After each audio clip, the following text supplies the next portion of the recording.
Hola, ¿cómo están nuevamente? Bueno, vamos a seguir entonces con la segunda parte de esta charla. Intentaré que puedan entrar todos los contenidos, pero realmente, como habrán visto, son contenidos para prestarle atención, para poder ir como también, ¿no? Depurando un poco la pregunta y al mismo tiempo ir comprendiendo la dinámica de lo que supone esta cuestión de hablar sobre el tema del abuso sexual infantil. Entonces vamos a continuar. Voy a buscar mi presentación. A ver, denme un segundo, ahí estoy con esto. Bueno, abrimos ahí donde nos quedamos. Bien. Eh, Vamos a continuar con una pequeña, un slide que puse en intermedio, digamos acá, entre lo que veníamos conversando sobre el tema anterior, que tenía que ver cómo se va produciendo la acomodación y el síndrome este que se va generando en las víctimas alrededor de ir asumiendo y el silenciamiento que esto supone en las víctimas y por qué llegan a ese silenciamiento, que me parece sumamente importante que lo destaquemos, que no tienen elección alguna, ¿sí? Entonces, acá unos autores hacen una explicitación que me parecía que estaba buena ponerlo, ¿no? Que el niño o el joven es inducido por el abusador a actuar activamente en las interacciones abusivas. Dado una cierta cantidad de tiempo y un plazo, el niño empieza como a participar, entre comillas, activamente de la dinámica del abusador. Ustedes recuerden que venimos hablando del miedo y de lo que supone, digamos, esta relación para la víctima, de lo que es su abusador, por lo cual no es que está consintiendo que esto suceda, sino que se va acomodando a la dinámica de abuso de poder que éste le genera. La participación activa contribuye a invisibilizar una dinámica abusiva. Para muchos sectores de la sociedad, y sobre todo lo que tiene que ver con niñas, adolescentes o niñas más chicas, con respecto, por ejemplo, al tema del matrimonio adulto, el matrimonio que se genera arreglado con niñas que son menores, un poco empiezan a invisibilizar, digamos, por una cuestión cultural, lo que realmente tiene que ver con un abuso. Habla justamente de esto. Invisibiliza una conducta abusiva por una cuestión de la participación activa que supone digamos, la víctima. En el caso de las víctimas masculinas, la participación activa puede incluir la penetración al abusador. A veces esto es, si bien es bastante fuerte decirlo de esta forma, pero hay muchos abusadores, digamos, de tendencia homosexual que, digamos, que impiden que sus abusados, o sea, las víctimas, los penetren. Y esto hace pensar desde un lugar, digamos, que dejan de ser abusados porque, como bien decíamos, están asumiendo ese como un rol más activo.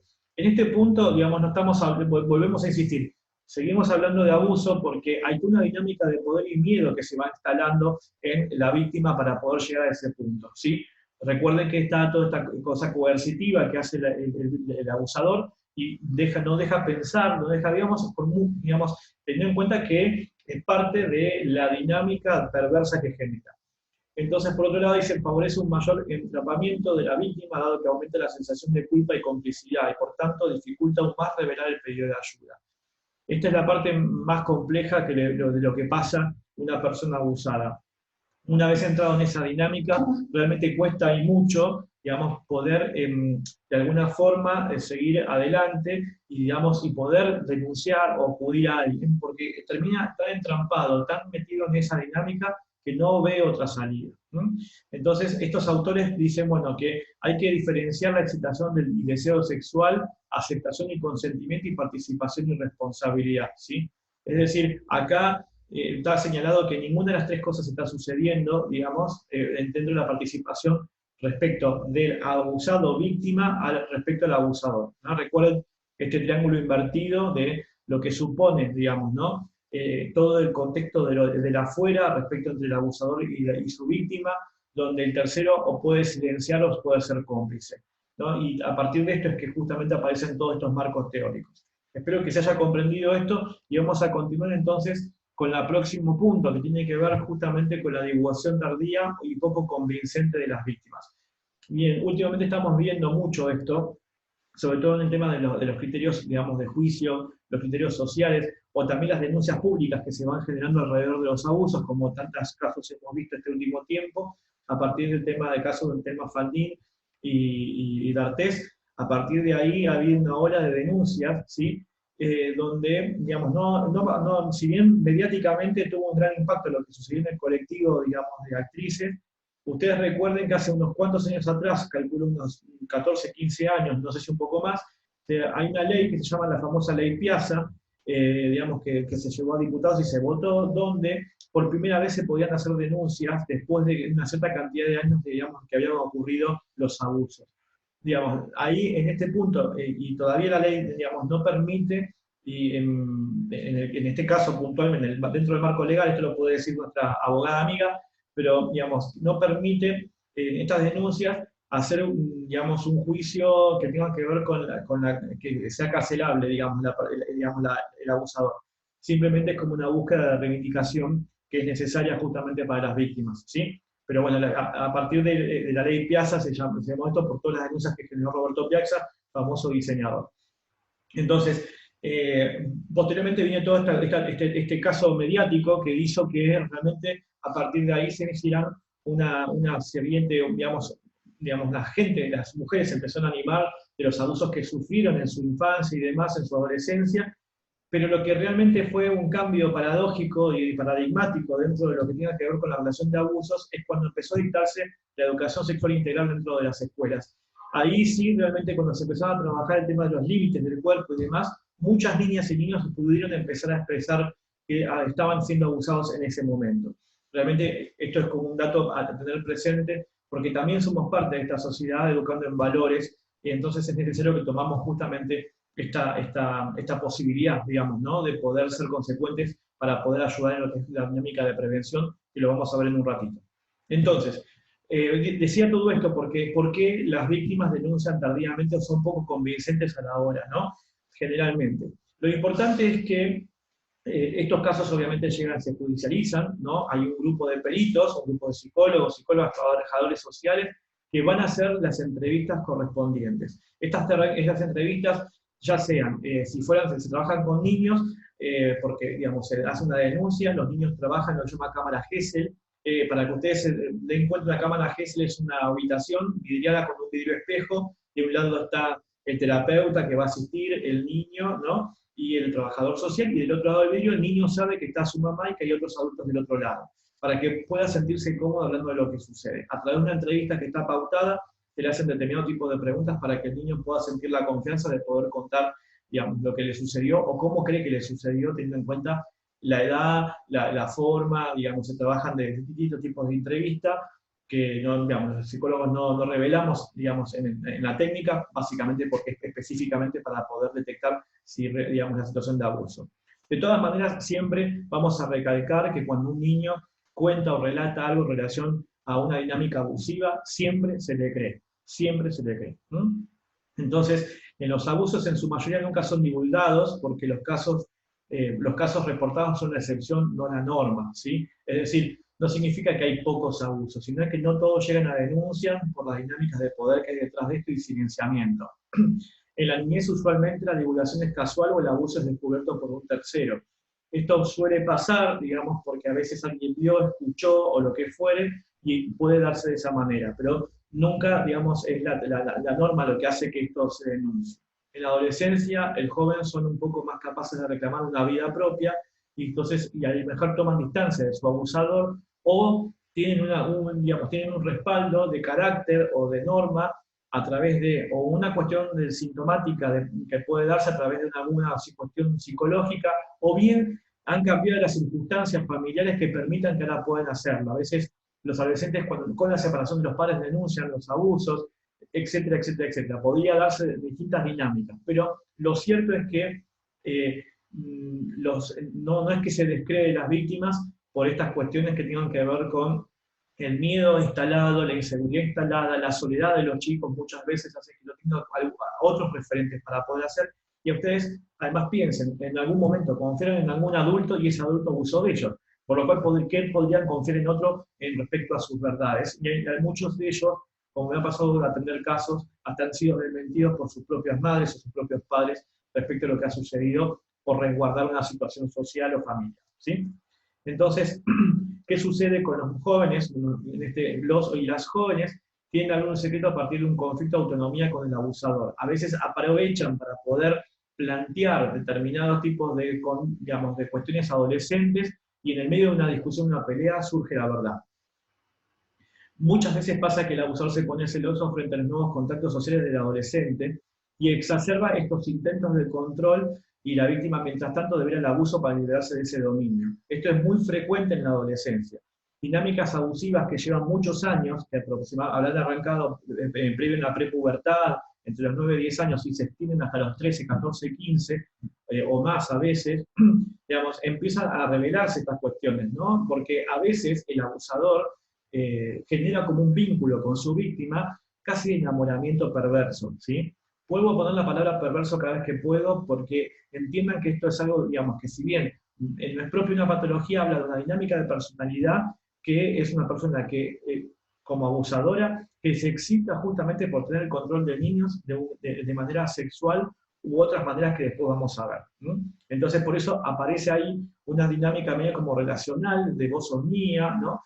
Que se va dando, vos sos mío o mío, digamos, nadie puede estar con vos, y ahí a partir de este sofocamiento que le genera el abusador a la víctima puede empezar a hablar y poder ponerle nombre a lo que le sucede para liberarse de esa carga. El que esto ocurre en medio de un conflicto familiar a veces resta credibilidad. Esto muchas veces sucede. A veces en situaciones, ¿no?, que se pueden dar en divorcios controversiales o separaciones, a veces surge en medio de una de las discusiones y las tensiones que se dan justamente entre adultos, aparece un niño o una niña que relata estas cuestiones y a veces, digamos, son manipuladas estas denuncias por parte de la madre le metió ideas en la cabeza, no están así. Si bien hay muchos casos también de mujeres que, digamos, usan este tipo de cuadros, digamos, como para poder, digamos, generar un daño a su expareja, también es muy frecuente, pero la realidad es que muchas veces se descree por esto, ¿no? Por la dinámica que van transcurriendo estos tipos de separación. Bueno, acá vemos un quinto paso que tiene que ver con la retracción, es decir, cuando alguien denuncia y después da el paso atrás de decir, no, realmente esto no pasó.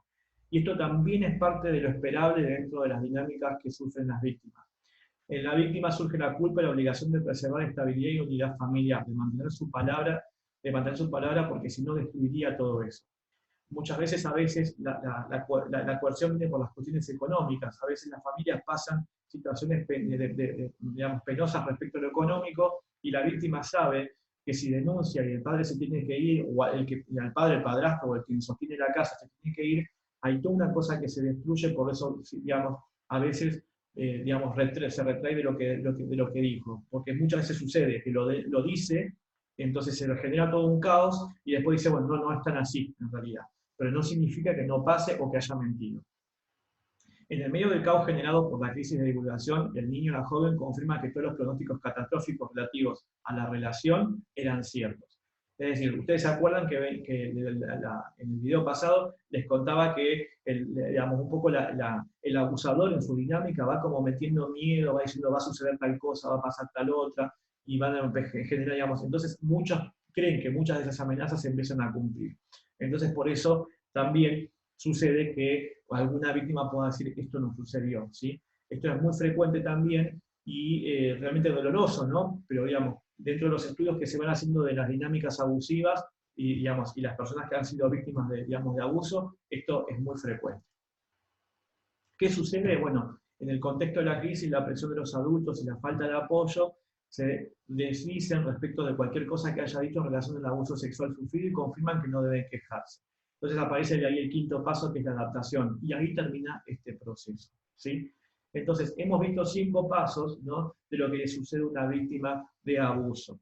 Claramente, nosotros, digamos, cuando llegan al quinto paso, digamos, puede ser que ya sean adultos, pueden ser que ya hayan pasado por esta circunstancia, puede que esté sucediendo alguno de estos pasos, y lo importante es poder detectar en alguno de estos pasos dónde estamos ante una circunstancia.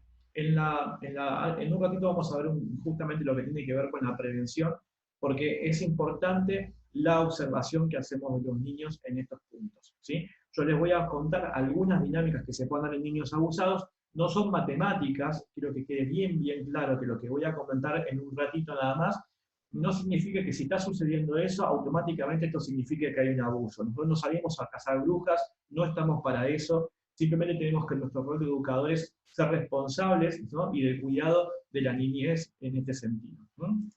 Entonces, Vamos a ver algunos de estos puntos donde, me doy cuenta si un niño, una niña o adolescente fue víctima de abuso sexual.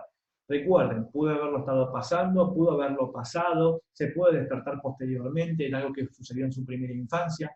Mientras más temprano sea y fue un acto, dos o tres, y no fue sistemático el abuso, puede entrar en una dinámica justamente, recuerden que lo que dijimos, una laguna amnésica, una amnesia, digamos, de trauma, y no recuerde lo que sucedió. Pero de pronto, en algún momento de la adolescencia, por un juego, por una charla, por una circunstancia, porque alguien cuenta algo, aparece justamente un recuerdo y ahí aparece una situación de angustia. Pero básicamente, si un niño, una niña o un adolescente está pasando por una dinámica abusiva, algunos de los síntomas posibles son los siguientes. Enojos injustificados, digamos, de pronto alguien que era demasiado tranquilo empieza como a enojarse por cualquier circunstancia, ¿no? Y surge de una manera impulsiva, o se nota el decaimiento, ¿no? Lo semejante a la falta de ganas, la bulia. No hablamos de lo que los adolescentes normalmente no tienen ganas de hacer nada, no estamos hablando de eso, sino de alguien, de alguien que cambia abruptamente su forma de ser, que, digamos, que de pronto empieza a verse decaído, no se puede arreglar, no se baña, ¿no? Pero venía de una circunstancia normal, absolutamente normal, y de pronto aparecen todas estas cosas que realmente dan cuenta de que algo está sucediendo. Hay una desconexión con el medio social. Empiezan, sobre todo en adolescentes, en los niños también, perdón, empiezan como a tener un retraimiento, no tener más ganas de estar con nadie, de encerrarse, de no querer tener contacto social con nadie, no conectarse a través de las redes o los teléfonos, ¿no? Empiezan como a anular. ¿Por qué? Porque tienen miedo a tener que decir algo, a tener que contar. Entonces se van retrayendo. Ustedes recuerden que si hay un abusador detrás, está diciendo que no puedo hablar con nadie. Entonces, por ese motivo, hay como una desconexión ahí. Empiezan a haber problemas para dormir, pesadillas, ¿sí? Ansiedad. El incremento de la ansiedad se puede dar por distintas cosas, llegado hasta los trastornos de ansiedad, como son los que se llaman, digamos, el mal llamado ataque de pánico, digamos, en muy tempranas edades esto sucede también, porque es la angustia que va como floreciendo y tomando lugar en el cuerpo. Entonces el chico empieza a tener como movimientos bruscos, sudoración fría, miedo, palpitaciones, ¿no? Que se le pueden dar en conjunto con esto también con la falta de sueño. Y, digamos, una de las cosas que más se denota es que con determinadas personas o determinadas personas que le hacen recordar a otras personas no quieren estar. A veces esto también sucede, que de pronto no quieren ir a la casa de, no quieren quedarse solos con, ¿no? Y de pronto empiezan a llamar mucho la atención. Las mamás que a veces comentan cómo empezaron a darse cuenta de que algo pasaba en sus casas con sus parejas o padres, digamos, pero claramente, cómo se va a desconfiar del padre, digamos, de la pareja que los crió, digamos, ¿no? Bueno, estas cosas suceden y arrancan de esa manera, ¿no? Bueno, vamos a hablar un poco de las escalas, digamos, que digamos, se analizan en relación a las dificultades, digamos, los síntomas que los niños pueden presentar en las dinámicas que podrían darse como abuso. Vuelvo a insistir con esto porque, si bien acá le estamos poniendo un cuadro, nuestra intención no es que a partir de esto ustedes vayan a ver qué chico es abusado. Porque en la niñez y en la infancia, sobre todo, en general en la adolescencia, digamos, estos cuadros también se pueden dar por otras tantas cuestiones parecidas, no necesariamente tienen que ser por abuso sexual. Simplemente las presentamos para que ustedes tengan una posibilidad de pensar que algo a ese chico le está pasando. Si es o no abuso, no nos corresponde saberlo a nosotros ni preguntarlo. Vamos a ver qué protocolo de asistencia vamos a tener presente y lo vamos a completar en el Zoom que vamos a tener en vivo, ¿sí? Entonces, aparecen 4 grandes escalas que se han descrito alrededor de tomar varios casos de personas abusadas que han sido justamente los indicadores para poder tener presente. Uno es el maltrato físico, un indicador, el otro es el maltrato emocional, el otro tiene que ver con negligencia y abandono, y los de abuso sexual particularmente. Porque acá estamos planteando los 4 grandes tipos de abuso de la infancia. Ustedes saben que el abuso sexual es uno de ellos, la agresión sexual. Pero hay otros tipos de maltrato que también son abusos dentro de la infancia y también son condenados y también hay una ley que resguarda sobre esto. Hoy estamos dedicados específicamente a esto. Pero el maltrato físico y psicológico también es un abuso, la exposición a la desnudez también es un abuso. Ahora vamos a ver qué se constituye abuso sexual y respecto a los otros tipos de abuso. Por lo cual, acá les pongo un cuadro bastante general de lo más frecuente dentro de los abusos dentro de la infancia. Entonces se comprende Abuso sexual está dentro de otros grandes cuadros que tienen que ver con otro tipo de abusos y manifestaciones. Las pongo a todas y las ponemos a todos los psicólogos para que vean que pueden darse, digamos, algunos indicadores que tienen que ver con, por ejemplo, el maltrato emocional, que podrían dar cuenta de lo que podría ser el abuso, y en realidad el abuso sexual, y por ahí no lo es, pero tiene que ver con otro tipo de abuso también. Espero que haya sido claro. Entonces, en el maltrato físico, en la escala aparecen los empujones, las cachetadas, estamos hablando de los adultos hacia los niños, ¿no? Los golpes, las mordeduras, es muy frecuente madres que muerden a sus hijos, que no les pegan, pero que los muerden, ¿no? Pinchaduras, cortaduras, quemaduras, fracturas, desde ya, riesgo a la muerte, obligación a consumir drogas. Ya esto estamos hablando de una cuestión de grave respecto a los progenitores. Tengan presente que muchas de estas cosas son culturales, que están instaladas en las familias, y es lo más normal del mundo pegarle a un niño, cuando ya sabemos a esta altura de la vida, del 2020, de que el golpe no es una manera de educar. Pero culturalmente en muchas culturas y colectividades también esto es muy frecuente, ¿no? Por lo cual, bueno, hay que tener presente esto. Una de las cosas que también hay que tener presente es que hay niños que se accidentan constantemente, los niños que todo el tiempo se lastiman, se accidentan y demás, también puede dar cuenta de una dinámica abusiva que tiene que ver con algo que sucede dentro de la familia, ¿sí? Es frecuente que niños que se accidentan demasiado seguido, no solamente estén buscando llamar la atención, como a veces llamamos, decimos en la jerga, sino también que puede estar dando cuenta de que algo está sucediendo en su casa respecto al tema del daño a su cuerpo. ¿Qué consideramos maltrato emocional dentro de la familia? Por ejemplo, una madre que se enoja, un padre que se enoja y no le habla por semanas al niño. Eso se llaman silencios prolongados. Una desvalorización constante, no servís para nada, no servís, insultos constantes, pegada de portazos, amenazas con que te voy a dejar, o sea, amenazas al abandono, amenazas siempre del golpe. Por ahí no son padres que pegan, pero son padres que generan el miedo, ¿no? El terror a través de agarrar un cinto o algo, o correrlos, o amenazarlos con determinadas cosas que a los niños les dan miedo, como encerrarlos en un placar o en un armario sin luz. Amenazas de culpabilizar constantemente, digamos, por tu culpa tal cosa, ¿no? Preferencia de otro hermano respecto a ese, rechazo sistemático y amenazas con la muerte, te voy a matar, ¿no? Básicamente. La negligencia y el abandono son otras cosas que tienen que ver con el tema también del abuso que se da en muchos niños. Todos son causantes, ¿sí? De que se puedan hacer denuncias, digamos, de oficio. No me quiero meter en el tema legal porque no es mi área, pero cuando uno detecta estas cuestiones, digamos, se pueden hacer denuncias de oficio en el juzgado de familia o en la fiscalía, donde, digamos, dan cuenta de que algo está sucediendo.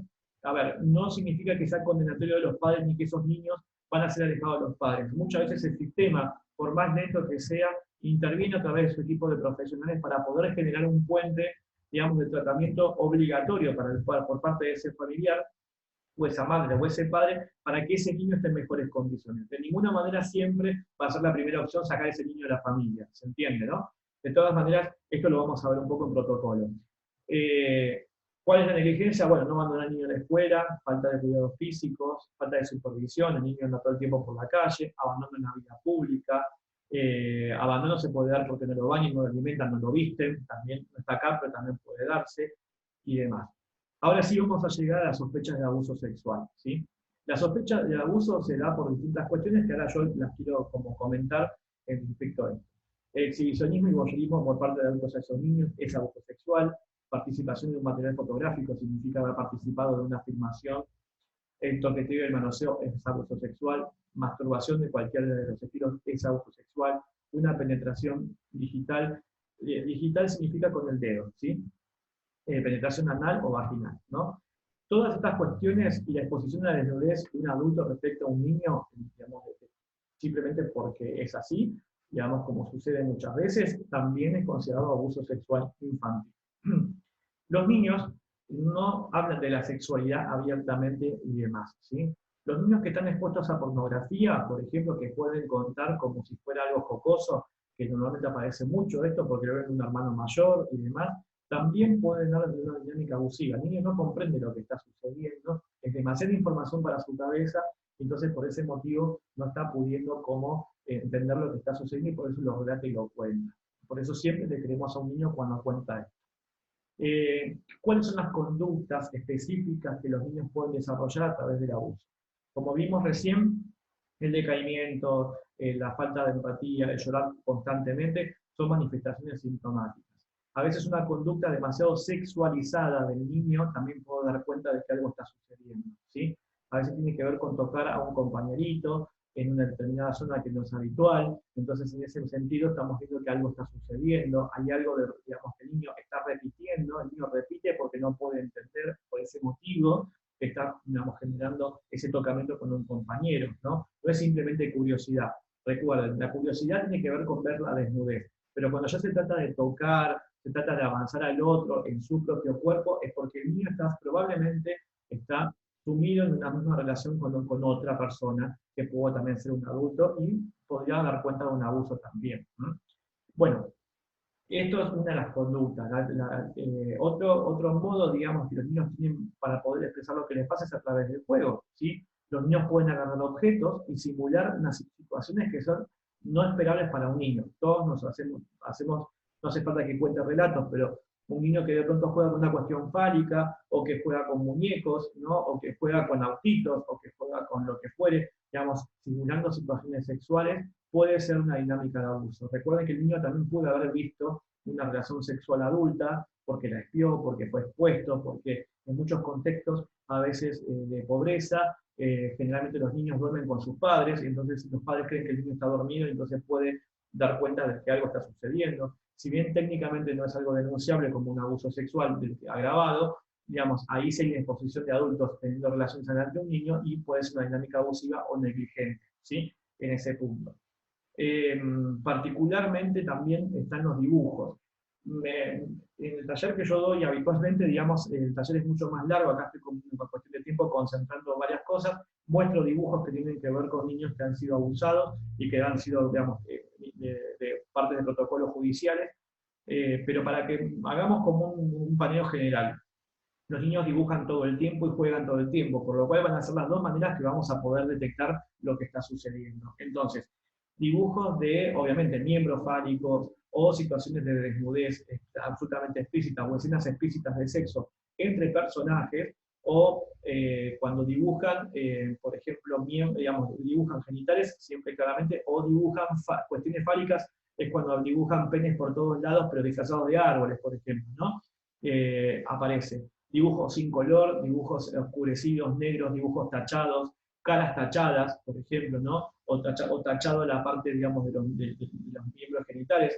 Bueno, todo eso podría dar cuenta, podría, y siempre uso el condicional, porque no siempre es matemático esto, pero podría dar un indicador que pueda ser de abuso.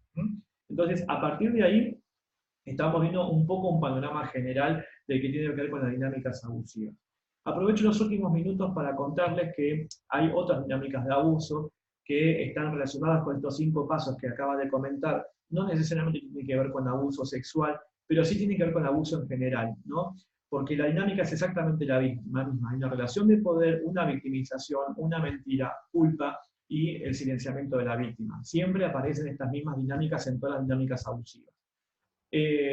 Vamos a tener, yo les planteo acá 5 videos distintos que van a estar publicados en el PowerPoint. Ustedes van a poder acceder desde ahí para poder mirarlos, y los voy a poner también en el foro para que los puedan ver. Particularmente para esto, nosotros queremos detectar, digamos, distintos tipos de abuso que también puedan darse dentro de la dinámica de los beneficiarios, ¿sí?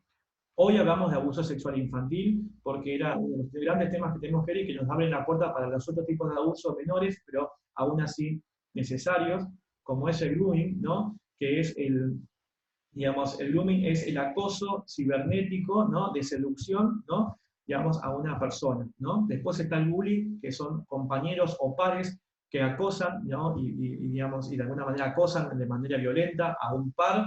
Y después está lo que es el bullying, tal como conocido como, digamos, ¿no? Lo que sucede ya entre grupos de pares, ¿no? Estas son algunas de las dinámicas abusivas, ¿no? Generalmente el grooming, que es la menos conocida, digamos, que tiene que ver con la seducción de un adulto que se hace pasar por alguien de la misma edad para generar una posibilidad de encuentro.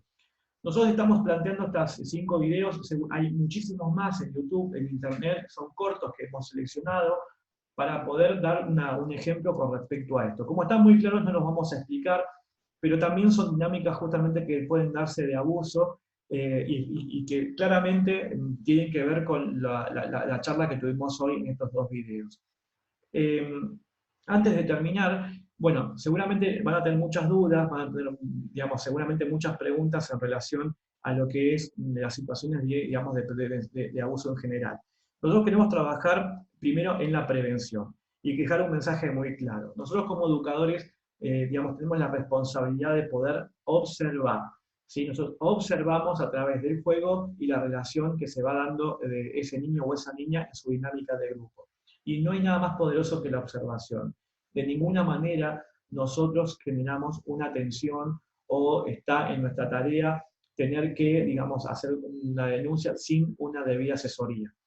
Estamos, digamos, seguramente esto lo van a decir tanto Lince como Lagartija, digamos, van a poder justamente ellas explicarles cómo funciona esto dentro de la dinámica de la asociación, pero hay un protocolo específico que ellos les van a poder ampliar.